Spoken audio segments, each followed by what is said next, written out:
கர்த்தருடைய பரிசுத்த நாமத்திற்கு மகிமை உண்டாவதாக. ஏசாயா தீர்க்கதரிசியின் புஸ்தகம் 43ஆம் அதிகாரம் 19ஆம் வசனம் சொல்லுகிறது, நான் வனாந்தரத்திலே வழியையும் அவாந்தர வெளியிலே ஆறுகளை உண்டாக்குவேன் சொல்லி வேதத்தில் வாசிக்கிறோம். இன்னைக்கு உங்களுடைய வாழ்க்கை ஒரு வனாந்தரமாக இருக்கலாம். என் வாழ்க்கை நீ அவ்வளோதான், முடிந்தது, ஒரு வழியுமில்லைன்னு சொல்லி நீங்கள் நினைக்கலாம். இன்றைக்கு இயேசு சொல்லுகிறார், இன்னைக்கு கர்த்தர் சொல்லுகிறார், நான் வனாந்திரத்தில் வழியையும் அவாந்திர வெளியிலையும் ஆறுகளையும் உண்டாக்குவேன்னு சொல்லி.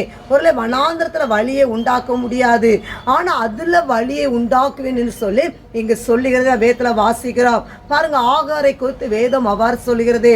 அவள் என்ன செய்கிறா? அவள் ஆபிரகாம் அவளை பிள்ளையோடு கூட என்ன செய்கிறார்? வெளியே அனுப்புகிறார். அந்த நேரத்தில் ஆகார் வனாந்தரத்தில் பெயர்சபா என்கிற வனாந்தரத்திலே அவர் அலைந்து திரிகிறார். அந்த நேரத்தில் தான் துருத்தில் இருந்த தண்ணீர் செலவிழ்ந்த பின்பு பிள்ளை சாகிறதை நான் பார்க்க மாட்டேன் என்று சொல்லி எதிராக அம்புபாயின் தூரத்தில் உட்கார்ந்து அவள் சத்தமிட்டு அழுதாள். அவள் அழுததுனால அங்கு தேவன் பிள்ளையின் சத்தத்தை கேட்டார். பாருங்க, பிள்ளையின் சத்தத்தை கேட்டு அங்கு ஒரு துறவை காண்பிக்கிறார். அங்கு நீரூற்றி உண்டாகுகிறது.